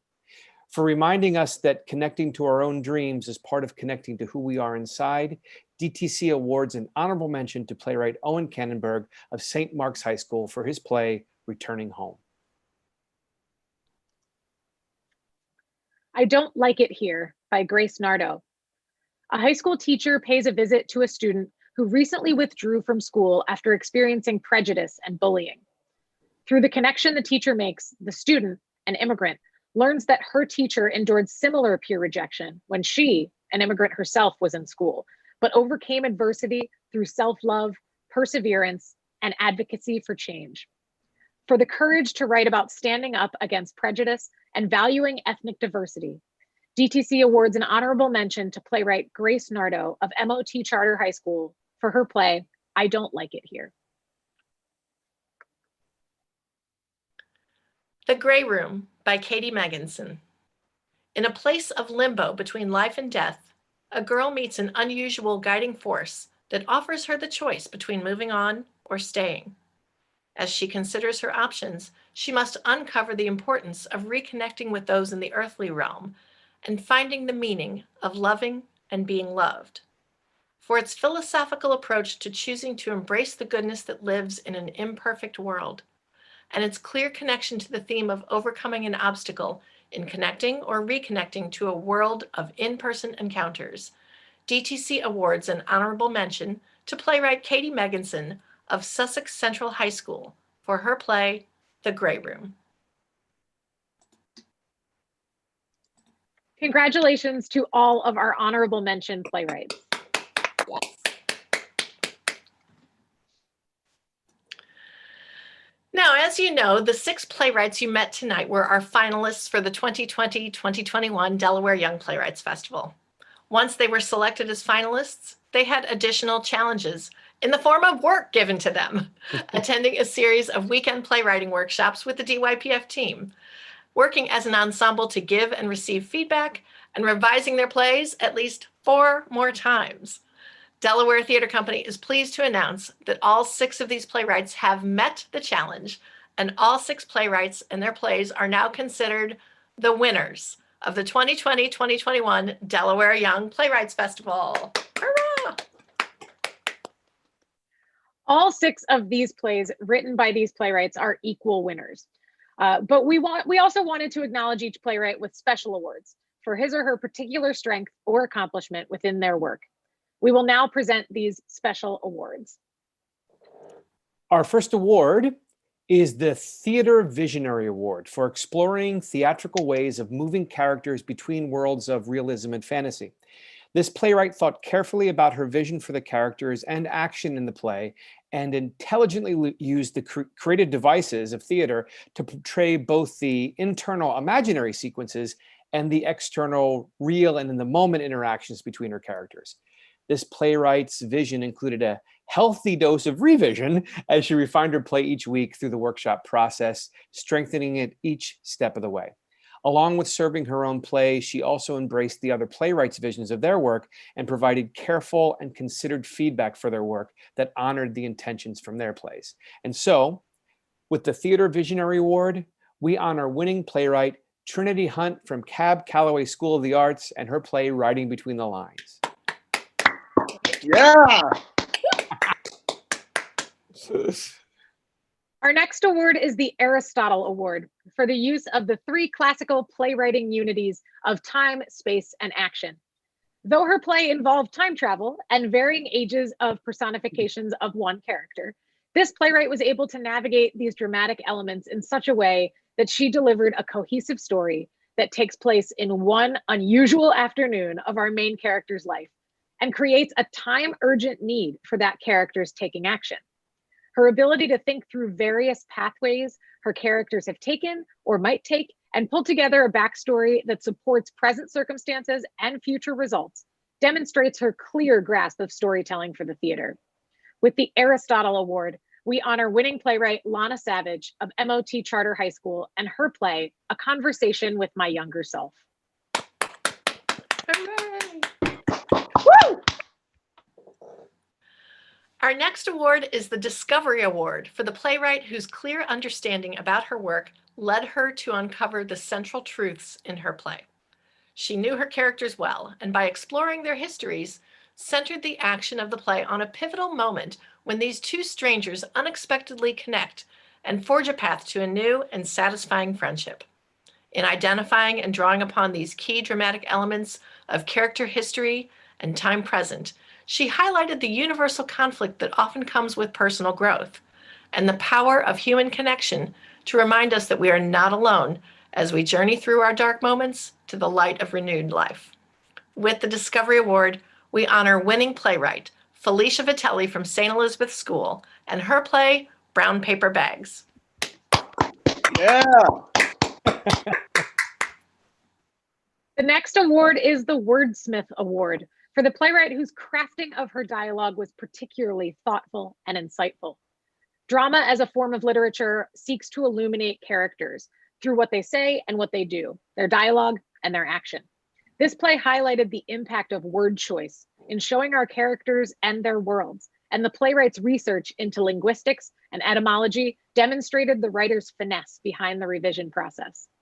For the careful detail and refinement in her work, we honor winning playwright Amaya Costango of MOT Charter School with the Wordsmith Award for her play, When the Morning Comes.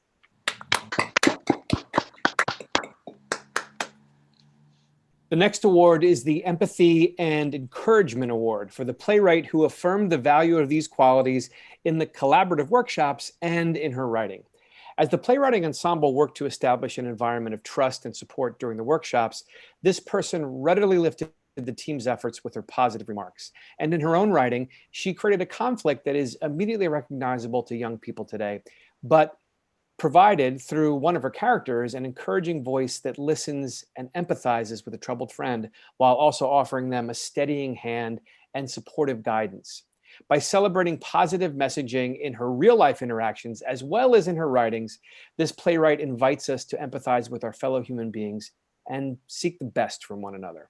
With the Empathy and Encouragement Award, we honor winning playwright Delaney Burnham from St. Mark's High School and her play, Stressed Out. Delaney.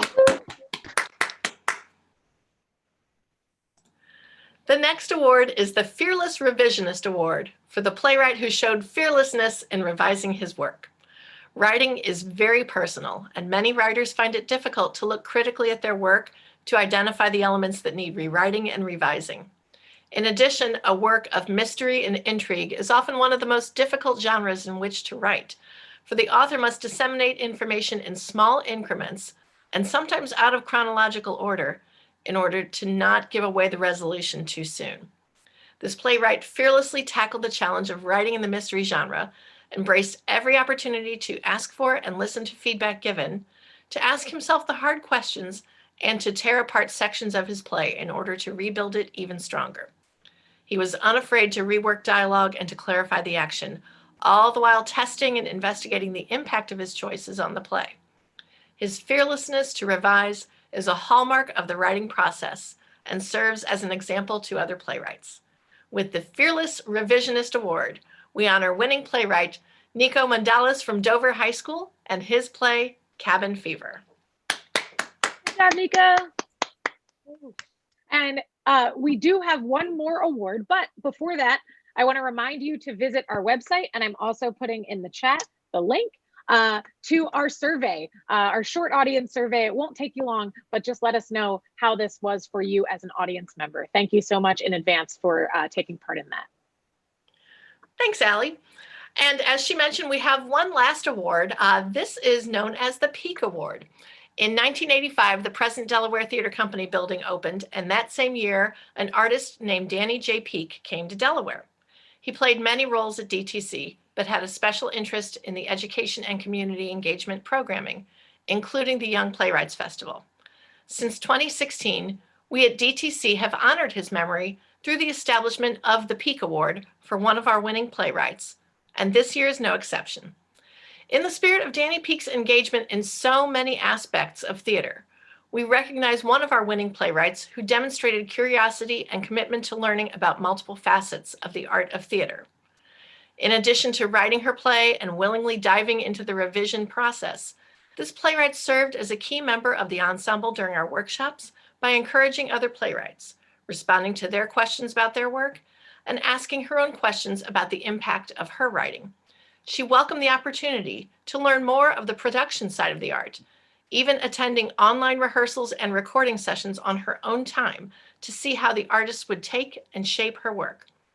her understanding that theater is a world for many artists and a place for all to work together, and her commitment to continue learning about the world of theater for the sake of her own personal and artistic growth stood out to us. And so we are pleased to honor this playwright as the 2020-2021 recipient of the Peak Award, Trinity Hunt. Yes. Yeah. Fantastic. Congratulations to all of our playwrights, all 62, all of the winners, all of the teachers, and everyone who was a part of this process. We'd like to, at this point, bring on all 6 of our winning playwrights, our actors, and our DTC team for a round of applause. Great work, Come on out, everybody. You earned Come it. on out. Take a Come out bow. on stage. Take a bow. Hooray. Hooray, hooray. Look at all those beautiful faces. Oh, I can't, I'm so filled with joy. And I got to tell you personally, joy is a commodity that I relish so much these days. And thank you all so much for your hard work, dedication, and what a wonderful evening. Well, unfortunately, we're at the end of it. But again, I want to give a shout out to our 6 playwrights, the honorable mention playwrights, and all 62 student playwrights who created something new and beautiful this year. Thank you for being part of Delaware Young Playwrights Festival. And for Joanna, Allie, and all the Delaware Theater Company team, I thank you for joining us, and I wish you a very good night until we meet again. Good night, everybody. Bye-bye. Thank you, everybody. Good night. Bye-bye. Good night. Thank you.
Hooray! Hooray. I forgot to turn off my camera, but I was busy clicking people out. I was doing that too. You know who maybe walked away during part of it, and it's the people who are still left in the end while we were. Exactly. Yay! Yay!